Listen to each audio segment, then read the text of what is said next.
Hello, welcome to this week's video where we're going to explore developing fraction concepts across the early grades and thinking about some big ideas about teaching fractions and learning of fractions in the elementary grades. So that's the goal. Today in this PowerPoint, in this presentation, my goal is to help you deepen your understanding of fraction meanings and begin to consider some different ways of teaching and introducing fraction concepts across the grades. So we're going to be doing that by exploring 5 big ideas around fractions that include fraction models and fraction meanings, talk about some ways of introducing fraction concepts to young learners, and then explore some of the ideas of reasoning with fractions across the grades to make sense of the concept and build a deeper conceptual understanding of fractions. So away we go. So let's dig into those 5 big ideas that Van de Waal talks about in chapter 14 and kind of take them one at a time here in the beginning.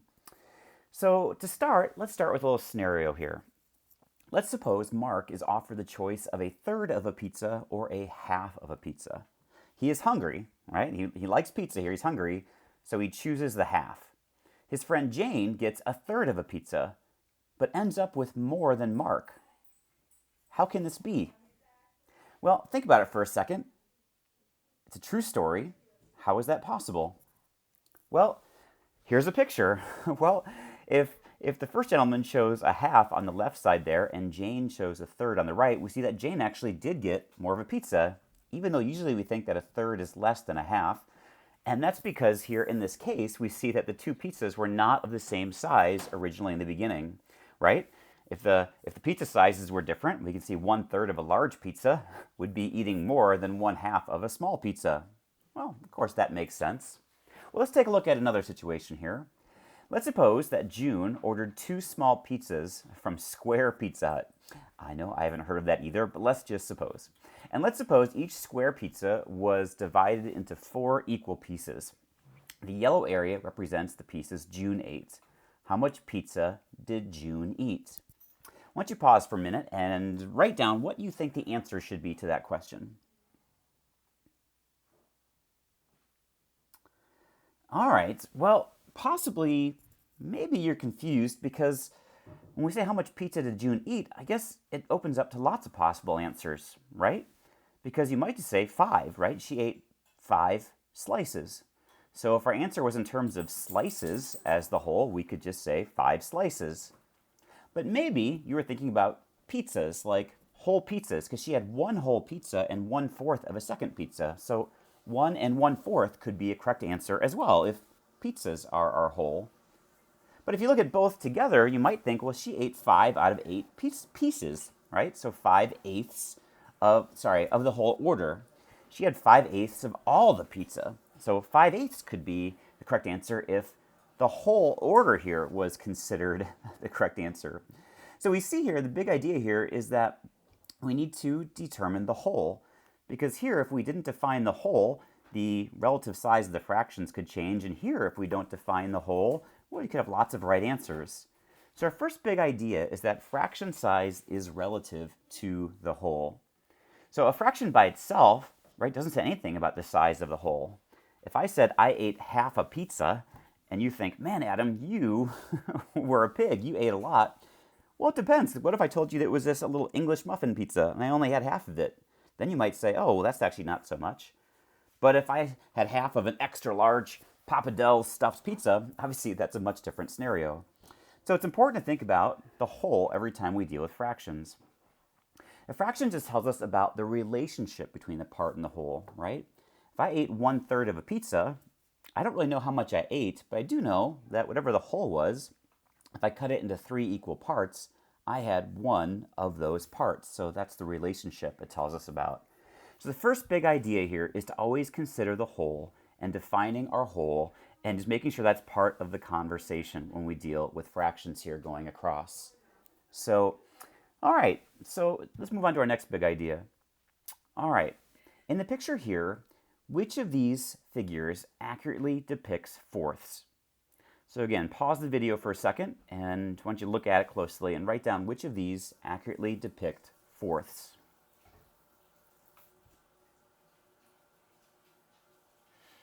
All right, well, let's see how you did. So it looks like A, E, F, and G all accurately depict fourths. Well, let's unpack this just a second. Now, obviously, we see B is incorrect because the four pieces there aren't the same size. The rectangle was divided into four pieces, but not into four equal areaed pieces there. And you see the same problem with C. But one like E is still correct. In E, we see that in this one, if we look at it, the pieces are different shapes, but their area would be the same. They'd have the overall same size. If you think about dividing that one right down the middle into two halves, and then dividing each half into half again, that these long skinny rectangles would be the same amount of area, or pizza per se, as these fatter rectangles on the left side. In the same case with G, right? Even though these are different shapes, the size of the shapes would be equal if we assume that it was cut in half originally and half again.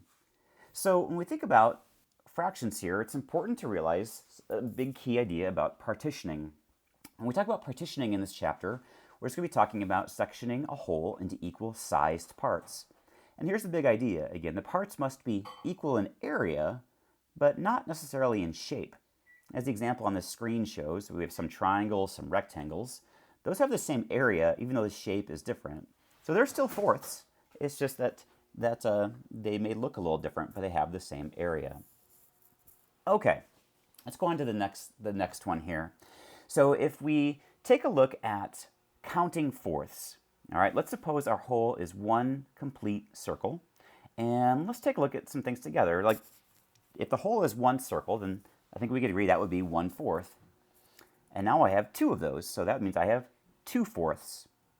And that would be 3, so 3/4, 4/4, 5/4, 6/4, 7/4, 8/4, 9/4, and 10/4. It's kind of like we're just counting something like apples, right? 1 apple, 2 apple, 3 apple. We're just counting fourths. 1/4, 2/4, 3/4. In fact, here on the screen, we can see that we have a total of 10 fourths, right?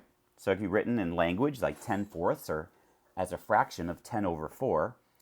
And if we think about it, well, how much is 10/4? Well, if we had these pieces in front of us, I think you could agree we could form one whole circle and another whole circle, and we could put the last two together to make a half. So we could see that we could make 2 whole circles and a half of another. So 10/4 is the equivalent of 2.5 wholes. So here's the big idea there. It's a word we're going to be using called iterating. And iterating of fractions, it really means counting fractional parts, where the top number counts, the numerator counts. It tells us how many parts we have, and the denominator tells us what size piece is being counted, right? So if we say 10/4, it literally can mean I have 10 of these pieces that are each 1/4. And that's called iterating, right? Counting fractional parts. And that can be real helpful. Let's take a look at an idea for that. For example, let's think about adding fractions, which we'll explore more in next week's video. But, we know just from our experience that when we add fractions, the numerator changes, but the denominator does not. And that's not just a rule, it makes sense, especially if we think about it in terms of iterating.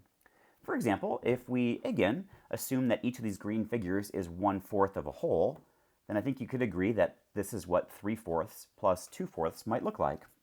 Correct? And if we look at that and I said, how many fourths do we have? I think you'd agree the answer would be, well, I have 5 of them, right? I have 5/4. I mean, what we're counting hasn't changed.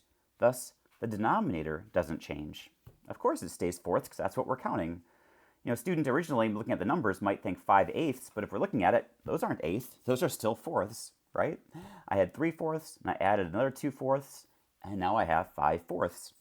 So looking at it in terms of iterating, it really makes sense why the denominator stays the same, because that's the size of the piece that we are counting. And that'll be a big idea in an upcoming video. All right, let's go on to our next big idea. But before we do that, I want you to pause the video, and I want you to try and draw as many different pictures of 3/5 that you can. Some different ways of drawing 3/5, okay? Give it a try.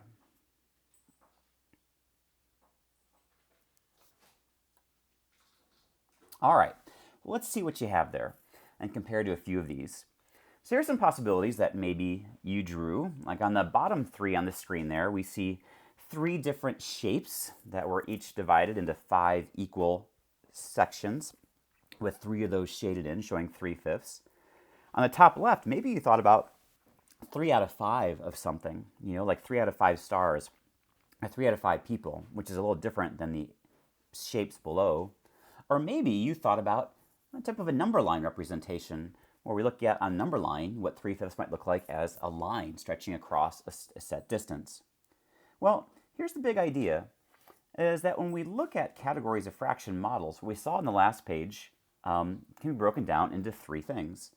The bottom 3, with the shapes, were dealing with area models, right? And when we look at fraction manipulatives and models, several of them are going to be area models, where we're looking at shapes and dividing shapes into fractional parts. But like the number line, we have other ones that will be classified as length models, like the number line we had on the last page. Things that compare how long something is, and think about it in terms of 3/5 of a mile, 3/5 of a kilometer, along those lines. And then lastly, like we saw the 3 out of 5 stars or 3 out of 5 people, those would be considered set models with individual objects, like 3 out of 5 stars that we can go through. And we're going to look at different models over this week and next week to help us visualize fractions, but every model can be broken into one of these 3 different categories. Well, if we were together, the way I'd have us start is by making our own models, something visual that we could make concretely and do some hands-on work with. And let's just suppose that I gave you several strips of paper that were all the same size. And we took one of those and labeled it as our whole, like one whole strip, or one whole candy bar, or one whole loaf of bread. And then the other strips, you can imagine, I might challenge you to fold and label into halves, or thirds, fourths, sixths, and eighths. And if we did that, I think we could end up with something like this, the picture on the right side, where we could fold and label and come up with our own set of strips that are a way to start comparing and thinking about fractions. Now, if we had these strips, you can imagine too, it's nice because along those fold lines, we can fold the paper over to fold it down to only show 1 of the fourths, or 2 of the fourths, or 3 of the fourths, and can kind of fold and manipulate these to show, like one of the fourths or several of the fourths at one time, with no need to cut, because we can just fold the flaps over one another and back. But with those, we could do lots of things. Obviously, we could compare fraction sizes and start thinking about, well, like what's bigger, 3/4 or 2/3? And again, if we're comparing out of the same whole, let's assume that whole is like a loaf of bread, we might look over here and see that, here's 3/4 would be up to there. And if I look at the 2/3 down here, we could see again that 3/4 would be more bread, if that's 3/4 of a loaf, than 2/3 of a loaf down here. And we could ask students to compare and contrast different fractions, just making sense of the relative sizes and getting used to that language going through.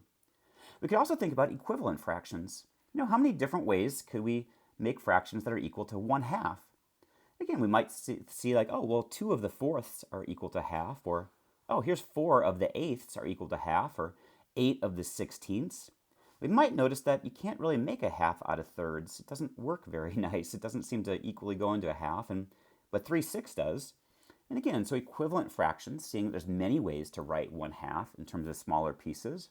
And we could do the same thing with seeing how many ways we could make a whole, because we could start combining, especially if I moved these strips around and folded them back. For example, I could have 1/2 plus 1/4 plus 2/8 and fold them and show it equals a whole. And we could find lots of ways to start adding fractional pieces together to equal a whole.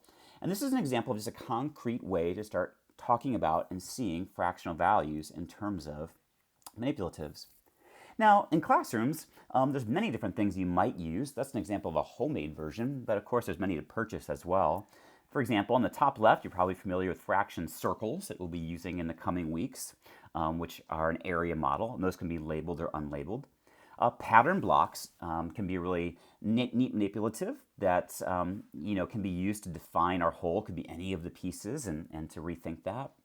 We have the fraction tiles in the top right. That could be a length model, looking how long it is, or an area if you're thinking of rectangles. But again, very similar to our fraction strips. These are just store-made, and they're individually pieces to go through. On the bottom left, you may be familiar with Cuisenaire rods. That are rods that come unlabeled typically, and they're built in terms of centimeters, and again, can be used to compare with one another. Again, any piece can be the whole. And then for set models, it can really be anything, but we could use blocks or counters or things for set models. And again, for length models, number lines and rulers work well too. So let's take a look for a second, and what I'm going to do is pull up just a couple of these models here onto my screen for a second. I'm going to pull up the document camera to do that. All right, so in terms of the fraction manipulatives, just some things we'll be looking at is we could take a look at, for example, the fraction circles. And in the fraction circles, again, it's always important to define our whole. And these can come labeled or unlabeled. Mine are unlabeled here, but we might choose to have the blue circle as the whole, in which case the other pieces, obviously get defined as how they are partitioned. And so this, for example, might end up being our thirds, and we could look at 2/3 of that whole right there. Maybe we want to compare that to 3/4. So we'd have to think about partitioning that blue circle into 4 equal pieces here, and 3/4 would be 3 of those. And again, we could compare those, looking next to each other. What's greater, 3/4 or 2/3? Well, it looks like 3/4, and in fact, maybe even I could put that next to it and see, yeah. So it ends up being, we see it's bigger. In fact, we might wonder, well, how much bigger is it? Well, maybe there's another piece that fits nicely onto that spot. Oh, that's interesting. This does. Well, how much is that of a whole? And if we take a look at that one, we might realize again that that ends up being a 1/5.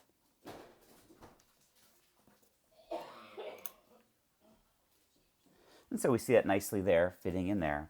So just getting an idea of how these might work. We can also take a look at the fraction tiles here and take a look at a whole. In this case, these are defined, so that would be my whole. And again, if I wanted to compare 2/3 to something else going through, we might look at first what our thirds are, and maybe I want to compare that to 1/5 here down below. We can take a look at that and compare here. We want to do 2/3 with 3/5. They're pretty close, but maybe I need to go ahead and put that closely together. And again, allows us just to compare and contrast and talk about values. And we can use these for adding, subtracting, multiplying, dividing, which we'll look at in a little bit later. We could also look at the Cuisenaire rods over here. The Cuisenaire rods are interesting. They are unlabeled. And when you're dealing with the Cuisenaire rods, again, any of these rods could be the whole. So if you take a look at like this red piece and you want to know what it is, well, we actually don't know until we define what the whole is. Because in fact, this could be the whole. And if that's the whole, that means this little white piece would be half of the whole. But maybe if I define the purple to be my whole, then the red piece would actually only be 1/2 of the purple piece. So the red piece could be half of the purple piece. And so the Cuisenaire rods are interesting because, again, any of these could be the whole when we define it, and that changes the value of all the other pieces. So in the models, it's important to consider, just like before, what the whole is and what that means for the other pieces. We also could look at a set model. When set models, again, could be a collection of any objects here going through. And with set models, again, if I wanted to compare 2/3 and 1/2 maybe, just think about it. It's a little, at first we need to be careful here, because if I wanted to look at 1/2, I might say, for example, well, if I look at those two, right, 1/2 would be the red one right there. I'm going to use green for a second. Would be green. The green one would be 1/2. If I wanted to look at 2/3, well, that might be like this, 2/3. But how do I compare which is bigger? It's kind of tricky here because they're not of the same size. So this is where, with this type of model, I would need to go ahead and compare set models that are the same size. For example, maybe if I go ahead and make 6 of those over here and keep the ratio of 2/3, I could see it that way. And over here, if I do the same thing and also get out to a total of 6 of the cubes, again, keeping the ratio of 1/2, here I see that when the group size is 6, a half of it would be 3 green blocks, and over here half of it would be 4 green blocks. So again, showing that the original 2/3 does represent a greater fraction than 1/2 over here. And I do this quickly just to emphasize with manipulatives that each one has a little different feel to it. It can be used for different purposes and questions. And think again how the importance of the model will determine some of the types of things that we do with it. All right, so let's go back to our PowerPoint.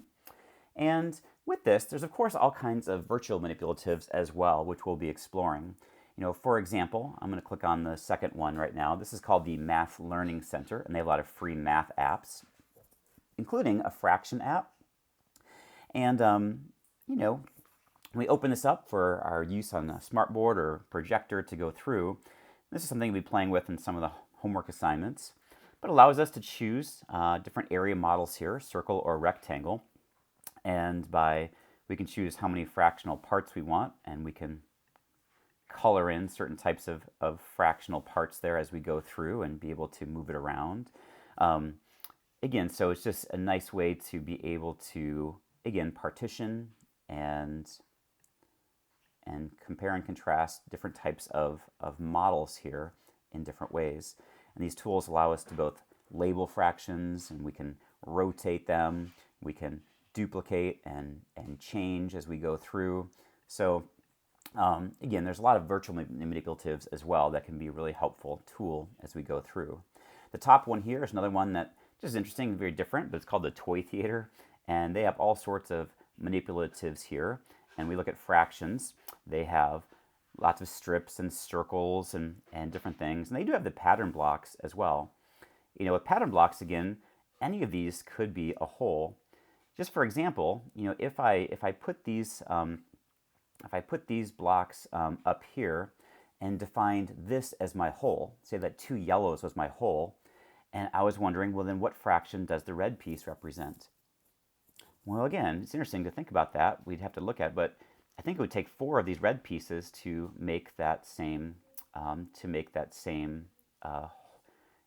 yellows, and so that means one of the red pieces would be 1/4 of 2 of the yellow pieces there. There we go.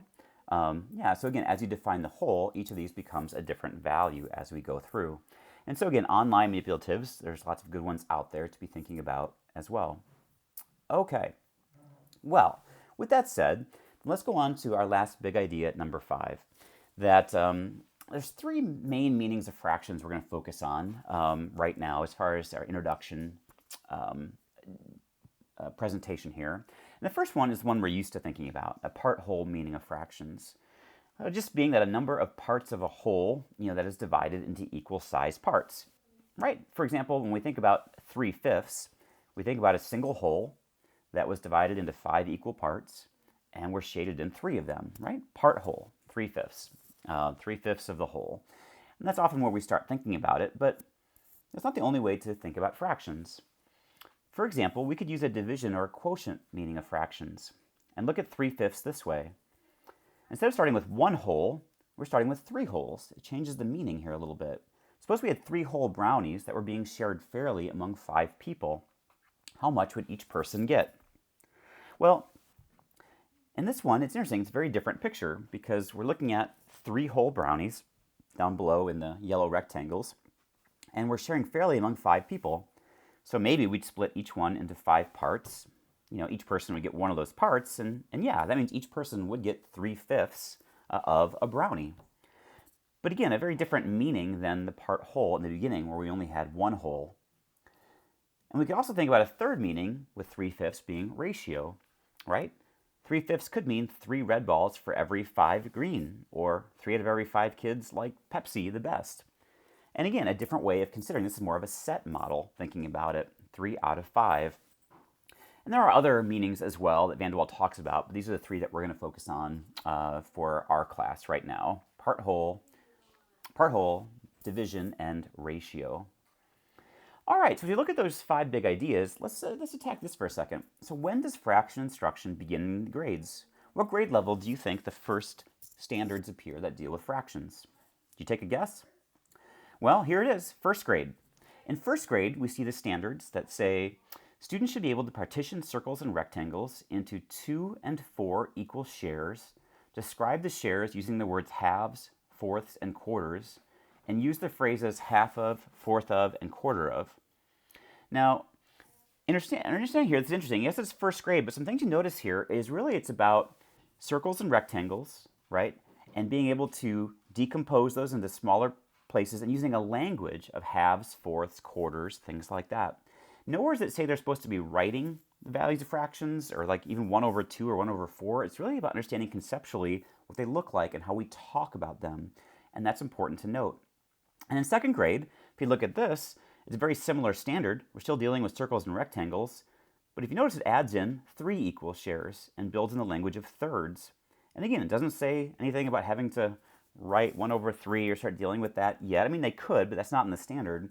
It's really being able to think about what those are visually and how to label them.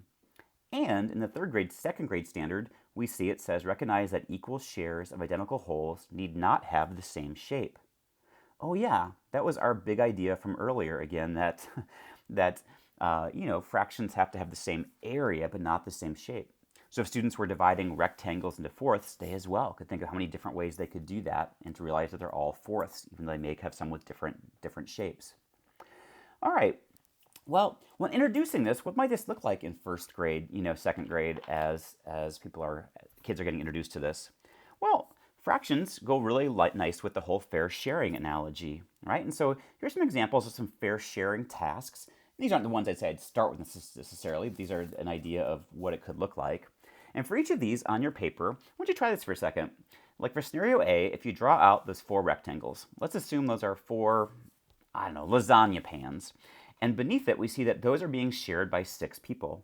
How would you cut up the lasagna pans so that it's shared fairly, equally amongst those 6 people? In scenario B, it looks like there are 7 big cookies, right? And there's 6 people to share with there. How would you split 7 among 6 people? In scenario C, there are 5, let's say slices of cheese there shared between 3 people. So take a second, and if you can go ahead and draw a couple out and try and think of how you do it. How would you cut them up? What are some different ways you could cut them up to share equally? And give that a shot. So you can pause and try that out for a second.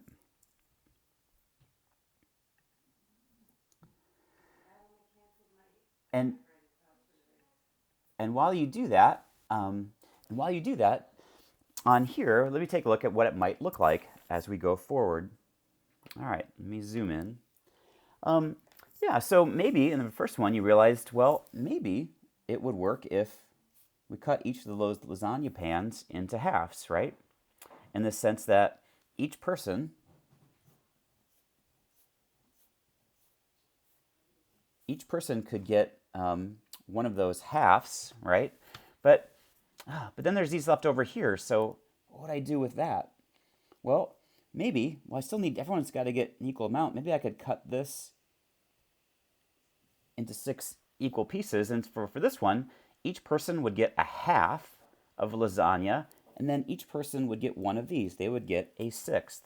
So each person would get a half and a 1/6.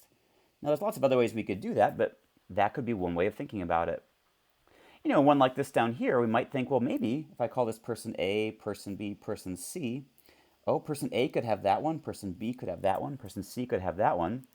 And, there's 3 people, maybe I could cut these each into 3 so that they could each get one of these pieces. And again, how much would each get? Each person would get a whole slice of cheese, and then this would be a third of this slice and a third of this slice. So they get 1 whole plus 1/3 plus 1/3. And that's great. In early language, that would be great. If students could say things like that and talk through it, that's what we're talking about, the language aspect of it.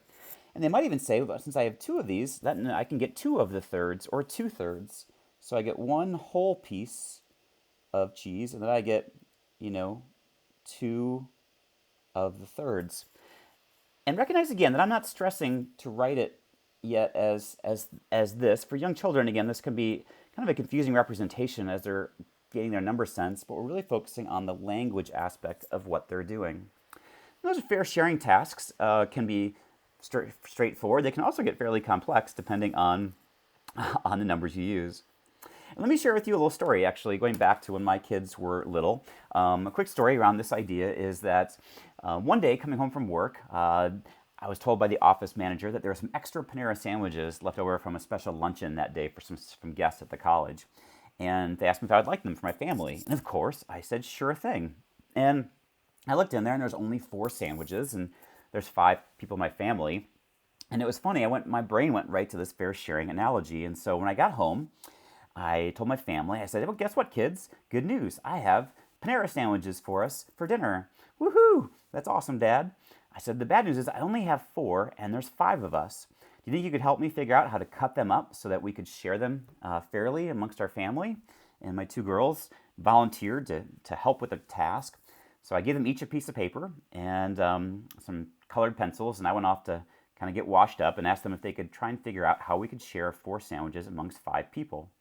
Well, here is Anna's representation of what she drew when she was age around 6.5. You can see she had a couple attempts, but the one I circled there is the one that she explained to me what we should do. And if you look at it, if you take a moment, you may even pause the video again and see if you can make sense of her representation right here.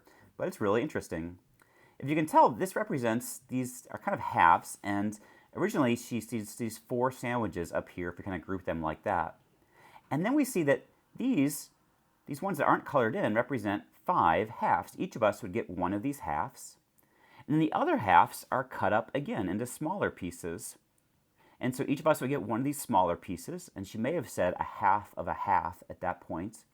And then this piece here, she said, was a leftover piece. And being the kind daughter she is, she said, maybe I should eat that one since I'm bigger. So that's the kind of loving family I have. But we each get a half, and we each get one of these halves of a half, and then there's this one piece left over. And again, early on, that language is really helpful. We can compare that with my daughter Laura, who was closer to 8 at that time, and this was her pictures, and you can see that she had language a little more developed, being a little bit older, with quarters and halves, just like the standard was saying. And for her, again, if you pause and try and take a look at what's happening here, she started with 4 circles being her 4 sandwiches. And interesting, the ones that are shaded in here are kind of 1, 2, 3, 4, 5 quarters. So we each get a quarter. And then the purple ones are interesting. 2 of the dots make a half. So she said that's what one person would get. And then these connected is another half. One person to get that half. One person gets that one and that one. And here's another one. So each person right now has a quarter. Each person gets a half. And then there is this leftover piece right here again that we'll have to figure out what to do with. But again, she was able to talk about this by this partitioning method. Everybody gets a quarter and a half, and there's still 1 quarter left over. And that's an example of the kind of language that the standards call for in the beginning of fraction instruction. So some big ideas. Obviously at young grades, we're not pushing symbolism first. We're talking about visual objects and scenarios, fair sharing, using visuals, using the language piece to make sense of the situation, develop a conceptual foundation. We also want to make a note that often we kind of default to circles when dealing with fractions, but it's important to look at different shapes, different representations. That's why the standards specifically say rectangles and circles, and we start there, and we'll get more than that too, but just to make sure we're using some different models that help us to make sense of fractions. Now, I showed you the first two common core standards there. Now, there are many on fractions, but I do want to introduce, or just make a note of some special language changes in the Common Core. The first thing is you'll notice is that the word improper fraction doesn't occur anywhere in this Common Core standards anymore. You know, something like 7/6.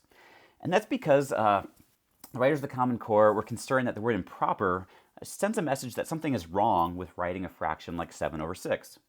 There's nothing wrong with writing a 7/6. That's actually a very helpful way to write it, and it's perfectly fine. And so they use language more like conceptual, like fraction greater than 1. More syllables to say, but a little more conceptually sound. So it's not wrong if you say improper fraction, but just the idea that that language isn't used anymore in new Common Core aligned curriculum. You'll also see the term unit fraction used a lot in the Common Core curriculum. A unit fraction is any fraction that has a 1 in the denominator. For example, 1/2, 1/3, 1/4. Those are all unit fractions, and they become a very important piece when iterating with fractions and thinking about fractional pieces. And also, another word that was kind of banned or thrown out in the Common Core standards is the word reducing a fraction. So like you may remember saying like, reduce the fraction 4/6. Well, again, that language is thrown out, not that it's wrong or anything totally, but just that it sends an incorrect message that when you reduce something, usually you make it smaller, you know? And if we take 4/6 and change it to 2/3, it's no less than it was before. It's still the same fraction of the whole. It's just that we have put it into a little simpler form using lower numbers. So you're going to see terms more like put this fraction into lowest terms or to simplest terms rather than the word reduce. So a little note on language there. Now, when you get into other standards in the Common Core, like at 3rd grade and 4th grade, we see standards that really emphasize reasoning with fractions. For example, in the top 3rd grade standard says, explain equivalence of fractions in special cases and compare fractions by reasoning about their size. Interesting. So explaining, comparing, reasoning, and that's a 3rd grade standard. Or in the 4th grade standard, compare two fractions with different numerators and different denominators by using a variety of strategies that it describes below and justify their conclusions, for example, by using a visual fraction model. So again, the standards are emphasizing reasoning with fractions, justifying, making arguments, comparing, and really thinking of building that conceptual foundation. So for example, if I asked you, well, which fraction is larger, 1/8 or 1/9? Which one is larger? Well, it reminds me of a funny story, actually, of a researcher said in a talk I went to, where she said she was in her classroom and a teacher asked her young class which was larger, a third or a fourth. And there was a young boy sitting back by the researcher, and the teacher gave some wait time, and the researcher turned over to the boy and said, hey, which one do you think? Do you think is larger, 1/3 or 1/4? And the boy said, well, I know 4 is larger than 3, so I'm thinking it's 1/4. But I also know that usually I'm wrong in math, so I'm going to go with 1/3. And just then, the teacher walked by and asked the boy, hey, which one is larger? And the boy looked up and confidently said, 1/3. And the teacher said, very good, you're really getting this, and walked away. And the boy turned to the researcher and said, see, I told you.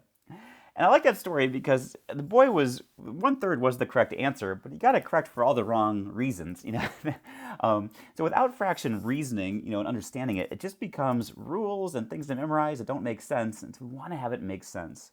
So let's go back to 1/8 or 1/9. Well, maybe we should think about it using kind of a division meaning here. So let's go back to that and think about something like a candy bar. Let's suppose you really had a candy bar and you wanted as much as possible. What would you get more? Would you get more candy bar if you shared it with 8 friends or if you shared it between 9 friends total? Well, we know that if you share it with less people, right, you get more candy bar. So if you want more, if I shared it with a total of 8 people, including myself, that would give me more candy bar than if I shared it with 9 people, including myself, right? So sharing with less people means I get more, and that's why 1/8 is bigger, right? I'd have larger pieces of the candy bar than if I only had 1/9. So just thinking of things like that can help us make sense of it. There's a worksheet on Moodle that has a lot of these problems and more. We're not going to go through it all in this video, but in terms of fraction reasoning, what are other things it looks like? Well, again, and look at these, look at this third one. If 12 counters are 3/4 of a set, how many counters are in the full set? Well, a fraction reasoning may be like, well, let's get out counters. Let's get out some things, and let's look at 12 counters and think about that that's only 3/4 of a set. So I might split that 12 into 3 groups and realize I would need one more group to make a full set. What would that be? These are the kind of reasoning problems we see. Or similarly, here's another one. Changing the whole, right? If my whole is 6 bottles, what fraction do 12 bottles represent? Or if my whole is 8 bottles, what fraction does 12 bottles represent?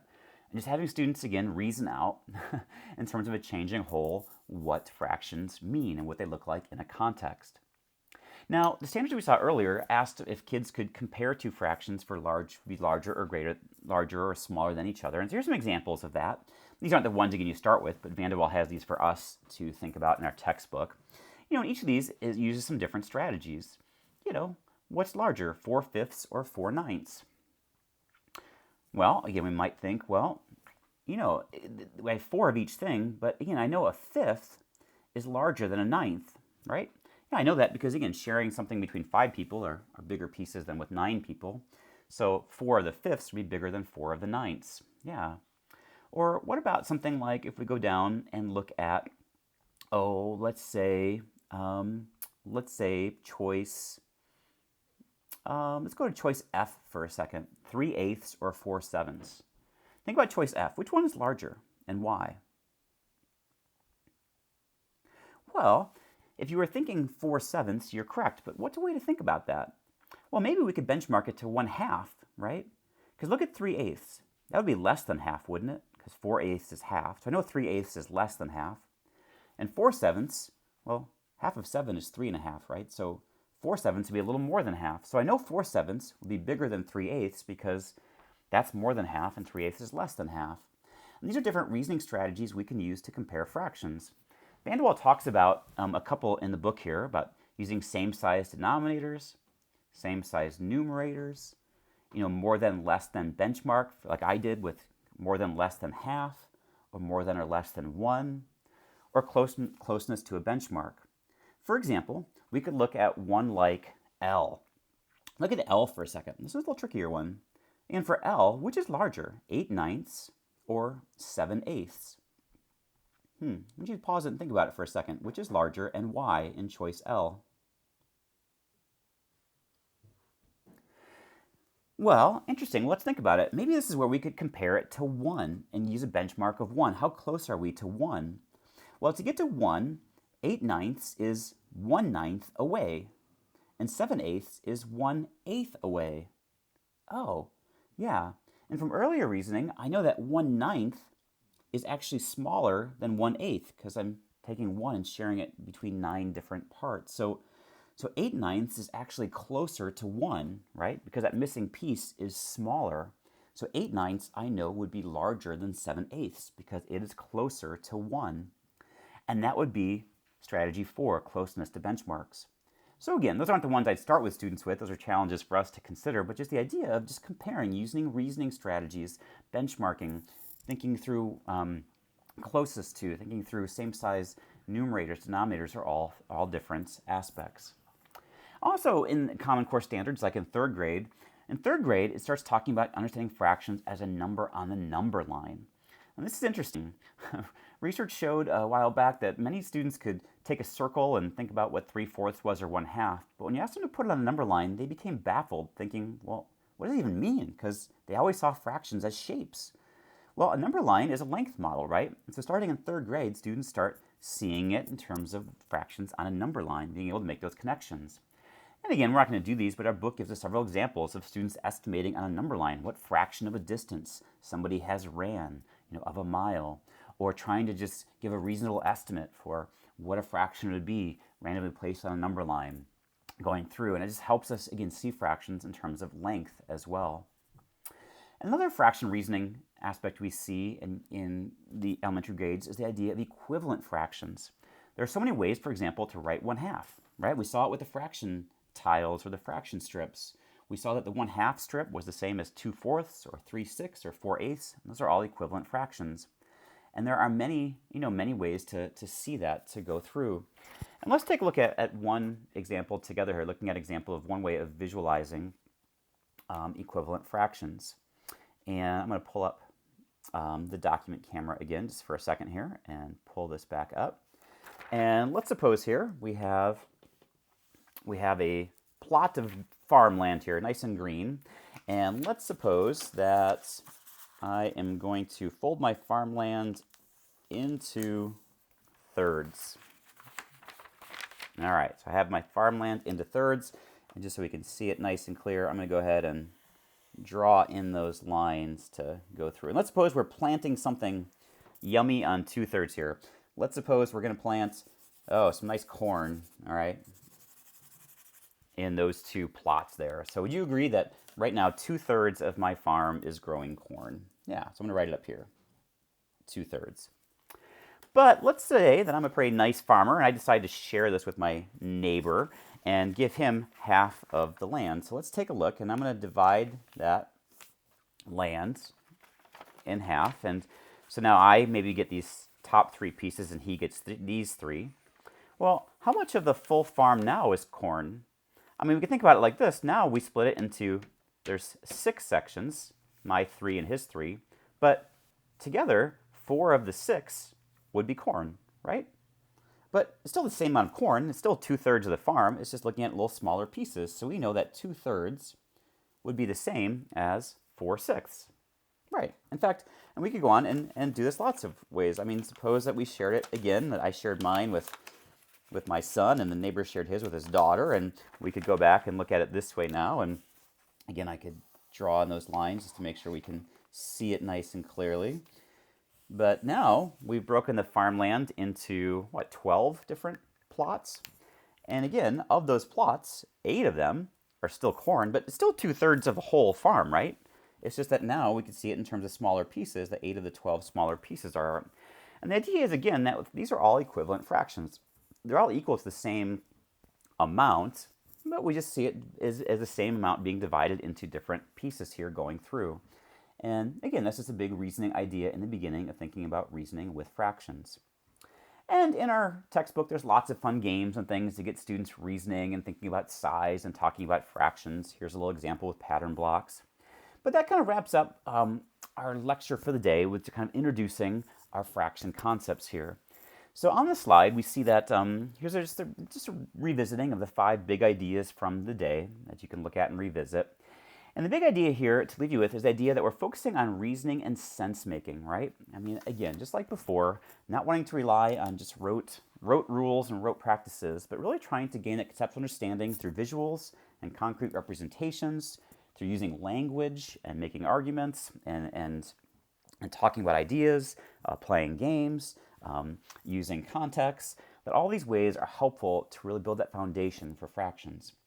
Because next week, what we're going to do is dive in and start looking at fraction computation a little more. Now that we understand a fraction foundation, we do start wondering about, again, how do we add with fractions or subtract or multiply or divide, and start working with some computation to do that.